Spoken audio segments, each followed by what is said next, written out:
ভরতপুর থানার নারায়ণপুর গ্রামে শ্রীপতি দাশরথী স্মৃতিদ্বার উদ্বোধন।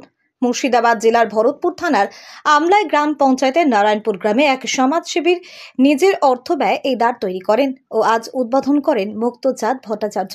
তিনি পেশায় একজন সরকারি সার্ভিস করেন। তার জন্ম এই নারায়ণপুর গ্রামে। তার জন্মের স্মৃতি রক্ষার উদ্দেশ্যে এই দ্বার নির্মাণ করেন। এই গ্রামের একটি স্মৃতিপূর্ণ ঘটনা। 200 বছর আগে নাম ছিল মৃত্তিকাপুর। নারায়ণপুরের পশ্চিম দিকে অবস্থিত ছিল এই মৃত্তিকাপুর। মহামারী এক ভয়াবহ রোগের দেখা দেয়। সেই ভয়ে মানুষ আতঙ্কিত ছিল। ঠাকুর নারায়ণ গ্রামের মানুষকে স্বপ্ন যোগে দেখা দেন যে গ্রামের পূর্ব দিকে তোরা নতুন গ্রাম সৃষ্টি কর। তারপরে গ্রামের মানুষজন ওই নতুন গ্রামে বসবাস শুরু করেন এবং নারায়ণের পূজা দেন এবং মহামারী অসুখ দূর হয়ে যায় গ্রাম থেকে। তখন থেকে এই নারায়ণপুর নাম হয় গ্রামের। প্রতি বছর নারায়ণের পুজো হয়। আজকে অনুষ্ঠানে উপস্থিত ছিলেন আমলাই গ্রাম পঞ্চায়েতের প্রধান গণেশ চন্দ্র দেব, পঞ্চায়েত সমিতির প্রতিনিধি মধুসূদন নন্দী। সাক্ষাৎকারে কে কি বললেন এ বিষয় দেখুন। আমি এই গ্রামেরই বাসিন্দা। তো দীর্ঘদিন থেকে এটা আগে মৃত্তিকাপুর বলে পরিচয় ছিল, দাদুদের বাবাদের মুখ থেকে শোনা। আস্তে আস্তে ওটা নারায়ণপুর বলে আমরা জানি এটাকে। তো মৃত্তিকাপুর থেকে নারায়ণপুর কি কারণ হলো? সে এক্সাক্ট কারণটা আমি জানি না, মুখে শোনা, দাদুদের বাবাদের মুখ থেকে আমাদের শোনা। তো এইবার নারায়ণপুর গ্রামটা দাদু ছিল, দাদুকে আমি দেখিনি। তো এখানে একটা মন্দির ছিল। প্রত্যেকবার আমাদের এই পৌষ সংক্রান্তিতে লক্ষ্মী নারায়ণের পুজো হয়, খুব বড় করে আমাদের নারায়ণপুর গ্রামে উৎসব হয়। তো এই উৎসবটা খুব আমাদের মনের একদম হার্টের কাছের জিনিস একদম। তো এবার এরকমভাবে আমরা মানুষ হই এই গ্রামে, আমার জন্মভূমি। সেই জন্মভূমির প্রতি আমার একটা ছোট্ট শ্রদ্ধার্ঘ যে আমি এই নারায়ণপুরে একটা স্মৃতিচিহ্ন হিসাবে আর এই নারায়ণপুরের একটা ঐতিহ্য হিসাবে আমি একটা স্মৃতির দ্বার উদ্ধার করে দিলাম। আপনি পেশায় কি করেন? আমি ছিলাম আগে মিলিটারিতে, ওখান থেকে অবসর নিয়ে এখন আমি রেলে চাকরি করছি। আচ্ছা, কতদিন আগে আপনি গ্রাম থেকে চাকরির জন্য উদ্দেশ্যে গেছেন? আমি গ্রাম থেকে গেছি 1989 সালে। 20 বছর বয়সে বিএসসি পড়তে পড়তে আমি চাকরি পাই। গ্রামের বছর কবার আসেন? প্রতি বছর কোনো ঠিক, আমি তো যে কোনো সময় আমার মন টানে আমি চলে আসি। শুধু এই গেটটা করলেন না আর কিছু গ্রামে করেছেন? গ্রামে মন্দিরের সংস্কারের কাজ, যেখানে আমি তো সবসময় থাকি সামনে, বলি ভাই কেউ কিছু করলে আমাকে বলবে, আমি আছি অলওয়েজ। শুধু গেটটা করলেন না আরও কিছু করার উদ্দেশ্য আছে আপনার? আরও অনেক কিছু উদ্দেশ্য আছে গ্রামের ডেভেলপমেন্টের জন্যে। আমি আমার জীবনের যতটুকু সাধ্য যত সমর্থ আমি দিতে রাজি আছি। এখানে অনেক দুস্থ বাস করে আপনার গ্রামে, তাদেরকে কি দেখাশোনা করেন? অবশ্যই অবশ্যই, পয়সা দিয়ে সাহায্য করা, যাকে আমি যতটুকু পারি। আচ্ছা, আপনার এই যে গ্রামটাকে সাজানো আপনার একটা নেশা, তাই তো?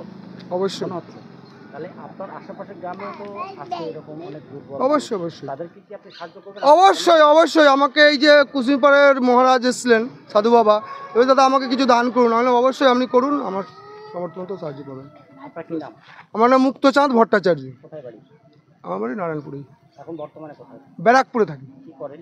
আমি রেলে চাকরি করি। এটা হচ্ছে একটা, এই নামটা জানতে গেলে একটা বড় ইতিহাস আছে, সেটা সামথিং আমি অল্প কিছুর মধ্যে বলছি। তো এই যে নারায়ণপুর নাম, এই নামটার পিছনে যে আপনারা আজ থেকে যদি 400 বছর বা 450 বছর পিছিয়ে যায়, তাহলে আমাদের এইখানে যে বর্তমানে গ্রামটা অবস্থিত, এখানে কিন্তু বর্তমানে গ্রামটা অবস্থিত ছিল না। এই গ্রামটা ছিল মোটামুটি 500 বছর পিছনে পশ্চিম দিকে একটা জায়গায়, সেখানে গ্রামটা অবস্থিত ছিল। ঠিক ওই জায়গাটায় করে ওখানে পাশাপাশি অনেকগুলো পুকুরও আছে, গ্রামের মতো পরিবেশ, গ্রামের মতো যে চারিদিকে মাঠের একটু ঢাল, সেটাও করা আছে।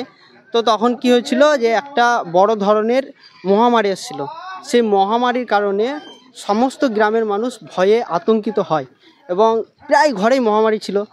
এই কারণে তখনকার মানুষ তো একটু আধ্যাত্মিক লেভেলের ছিল, তো তখন হয়তো কোনো রকম স্বপ্নতে বা কোনো রকম তন্ত্রমন্ত্রে বা ধ্যানের মাধ্যমে জানতে পারে যে এখান থেকে আমাদের চলে যাওয়াটাই বেস্ট।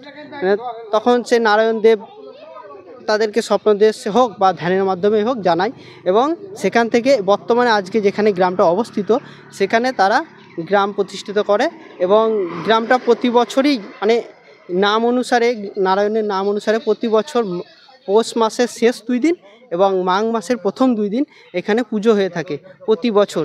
কোনো এক বছর কিন্তু এই পুজোটা একবার হয়নি, যেটা আমি লোক মুখে শোনা, আমার বয়স তো অল্প, তো লোক মুখে শোনা এক বছর পুজো হয়নি অভাবে অনটনের কারণে।